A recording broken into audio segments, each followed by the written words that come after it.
अस्सलाम वालेकुम दोस्तों, मेरा यूट्यूब चैनल वेदे पे अली हसन हार्डवेयर इंजीनियर है दोस्तों। गड़वंजी तैयार करेंदे पे बहुत ही पुराने ज़माने की गड़वंजी तैयार करेंदे पे अजकल के दौर के दोस्तों ये टीआर है भी आ मुकम्मल जो चौका तैयार करेंदे पे ये सरिया लावना है। सरिया भी साइड से जो साढ़े सरगेदे पे सीधा करेंदे पे साइड से भी है। ये दोस्तों असा गुनिया नाल लाया एवं पे इतने गुनिया रख के ये सीधी हो गई है। फिर असा इदू गुनिया रखे भाई ताकि भरा ना हो वजे। एवं को दोस्तों इतने गुनिया फिट हो गई है। ये तैयार होनी पई गड़वंजी ये घड़ा रख सकींदा पुराने ज़माने का जो ठंडा पानी होता है वह रख सकींदा। उस तो बाद जी ये होर भी सारे आइटम जोड़े इंशाल्लाह जो तैयार हो गए। ये असी खाने तैयार किए वो भी तुम दसे जोड़ा आइटम सी वो भी तुम दसे भी, क्योंकि अजकल के दौर के गर्मी का घड़े पानी भर के रखो तो वह भी ठंडा होता बिल्कुल।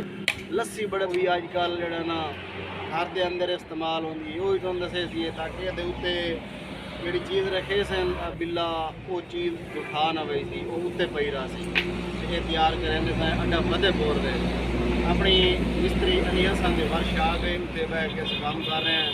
बहुत ये तैयार करेंगे उन्हें पता करेंगे बिल्कुल।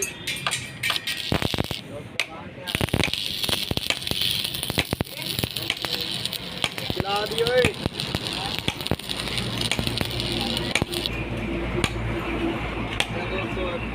लागी है इंशाल्लाह हूँ सीधा करके वे सरिये जोड़े लाने वो लेने ला के मुकम्मल जो तैयार हो गई। बात तुम ये डिटेल दसे सी जी शायद इस्तेमाल होनी वो दसे सी। तो वीडियो लाइक कर दिता करो इंशाल्लाह जो भाई तैयार करवाऊँ ऑर्डर दे के तैयार करवा मुकम्मल जी तले लत्तां लाई हैं वो भी क्लीयर हो गई हैं। जड़ियाँ असा लंबाई बाइयां दी लाई ये भी क्लीयर हो गई हैं। सेरू लैन ये भी क्लीयर हो गए। ये दो जोड़े सरिये पैन लंबे वो भी हो गए वेल्डिंग। अच्छा उस तो बाद जी 1 फुट का ये रखना बन गई है, 1 फुट का एक खाना बन गई है, 1 फुट का एक खाना बन गया। ये 3 खाने हैं ये 3 खाने बन गए। इस जगह इतने भी 3 हैं, इतने भी एंड है जी। ये असी ये सरिये भी है ये इतने लावना इतने करके ये कोई भी एनिमल चीज़ इतने रख सकते हैं, इतने भी रख सकते हैं।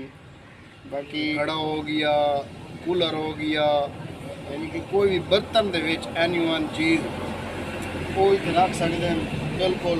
घड़ा ठंडे पानी वास्ते वो इतने रख सकते हैं।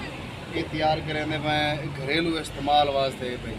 अगर क्या दोस्त क्या साढ़े व्यूवर जो वेदे पे बनवाना चाहते हैं इंशाल्लाह वो बना दिसा जी। थले जो समान रखते हैं घर के अंदर डंगर छुट पाँदा तो वो नुकसान देंदा है। अगर कोई परिंदा हो गया या कुत्ता वगैरह कोई आइटम हो गया, बिल्ली हो गई, वो इस तरीके ना इस चीज़ को नुकसान देंदी है। जोड़ा ये समान ये उत्ते पिया रहना ये समान की कोई भी यानी कि परेशानी नहीं होनी, सेफ समान पिया रहना।